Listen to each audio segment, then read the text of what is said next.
Hey YouTube, coming to you live with a new update right here in a new video. I'm going to show you some things. This is my modern coral. It's doing really well. So when I first had him, I put him further back in the shadows, and he's next to that feather duster right now. I think at some point I might try to move the feather duster, or I may just see what the feather duster does. I think maybe he's got enough sense he'll move around. I've had a feather duster a long time. He actually popped his crown and regrew one, which is pretty neat because I thought he was dead at one point. Still got my cocoa feather duster. He's about a year old. Some of my corals are really doing good. Mushrooms finally starting to take off. Took forever. Some of my corals are closed up, and I'll tell you why. But this mushroom's a little closed up, but it's split ahead and made new ones, so that's cool. My Aussie Priscillipora back there is hanging in there good. My alien now is really taking off. It's got some good growth to it. It keeps getting bigger and bigger. And my other Priscillipora is truly doing good. So everything's doing good. Hey, Blue Assessor, how's it going, buddy? And my hammer is finally coming back around too. Trumpet Curl's doing good. So real quickly, I was having not really major issues or anything like that, but I started having a little bit of GAH growing up a little bit. It's green hair algae. We call it GHA. I'm sorry, not GAH. GHA is what we call it. And I had a little bit growing up here and there. And, I noticed I couldn't really get my nitrates below 5. I kept doing water changes and this and that. And of course, I've had the bio pellets, but they're still maturing. And they really haven't gotten time to cycle in yet. They take about a month or 2 months. And I've been using Coral Zook's Zeobit as a bacterial booster to try to help speed up the process safely. But I had a little bit of algae forming up and stuff like that, and ironically enough, all it needed was a good scrubbing with a toothbrush and blowing it off with a turkey baster. And so I vacuumed my sand bit as well. You can see the sand's all nice and white for the most part. And I just want to stress that I have been running a UV sterilizer for a long time. I run a pretty effective UV sterilizer. It's an 18-watt bulb. It's an Emperor Aquatics. It's, great brand, top of the line, pretty much anywhere you ask. And the problem was the UV sterilizer had kind of been, I think, masking some of the algae from really growing. And then once I got once I turned the sterilizer off for the bio pellets, it started really showing its face. And what I mean by that is when you start bio pellets, you don't want to run any UV sterilizers or GFO because you want to let the bio pellets mature, and basically by running and let them grow that bacterial colony inside of them, and by running a GFO reactor or especially UV sterilizer basically negates them from making a colony of bacteria inside of there. But what I hadn't been doing, because I got lazy, is I hadn't been taking a turkey baster and really blowing off the rocks too well. And so I got in there with a toothbrush and just really started scrubbing everything, and it looks great. I'm not worried about the hair algae coming back. I found the problem. I know what it is. So that was good.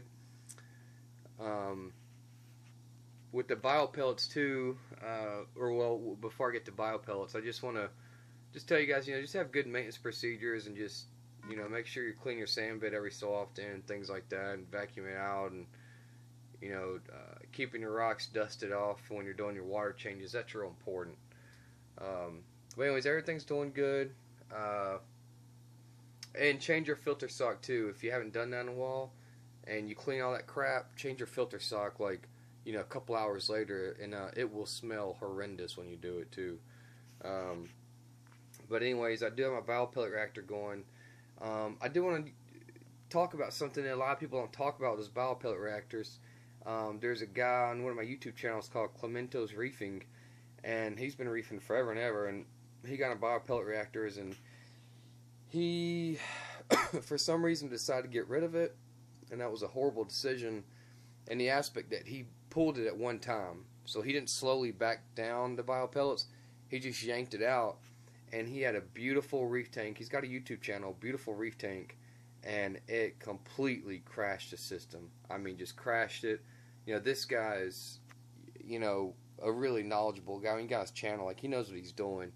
You know, he just made an error that, you know, some things when you don't research 100% of this hobby, you know, they will come back and bite you. And, you know, all the companies tell you how to start something and how to get something going. Like if you go up BRS, they talk all day long about how you should start a biopellet reactor, but a lot of people don't talk about how you should end one. You know, I think it's the same way with a GFO reactor.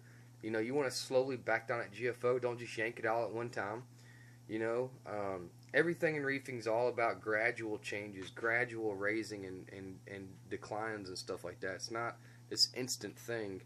And same with calcium, you know, with salinity. You know, if you're out of town for 3 days and, you know, your salinity raises because your fresh water's been evaporating, you know, you don't just go from 0.021 to 0.025 in 10 minutes. You know what I mean? It has to be gradual. So just, you know, just kind of talking about that. You know, and some guys, most of you guys know that, but hey, if you're a new person getting on board and, you know, you're kind of watching this or struggling or whatever, just definitely hear that. This is a nice one right here. These plate coils are really cool looking. Can't wait to get a better phone and better camera to take better videos. Alright guys, I want to feed these guys from my blue Linkia. Must be doing something right. I've had him about a year. So he's doing real good. Anyways, hope you guys take it easy. Oh, these are neat little zebra turbo snails. They're different from the Mexican turbo snails. They're much more of a pearly white on their undersides, and the Mexican turbo snails are more of a pink. If you see these, you see a lot of hermit crabs in them. If you see these are great bulldozers, and they look a little different from the Mexican turbo snail, but they're pretty cool. Price point's a tad bit higher sometimes, but really nice fish. Oh, I do have a new fish coming. It is a black and white chromis, really neat looking. Well, not too neat looking, but it's also called a bicolor chromis. They're from Fiji. I got mine from Blue Zoo Aquatics. He's coming on Friday. And so I'm really excited to put down the quarantine, check them out. I did all my research. I called around. Everyone says they're pretty friendly little fish, and it won't cause much problems. Their max growth is 3.5 inches. The one I ordered was said to be between 0.5 and 1 inch long or big. So, you know, hopefully that'll be a great addition to the tank, and hopefully he won't pick on this guy. I don't want him picking on the wrasse. I think he's the most vulnerable, but he's been shown he can actually hold his own. You don't see many pygmy wrasses out here in the open. If you YouTube pygmy wrasses right now, Tanaka pygmy wrasse, you do not see many of them swimming out in the open like mine does. That comes from a very peaceful community. Mine swims on the open, through the glass, everywhere, and that's trust me. If you Google Tanaka pygmy wrasse care and behavior, a lot of people say that they're fish that you hardly ever see, and mine stays out all the time. So I'm very fortunate. But again, that's with a peaceful community that I run. I don't run any aggression. Alright guys, I'll talk to you later. I hope you enjoyed the video. Bye bye.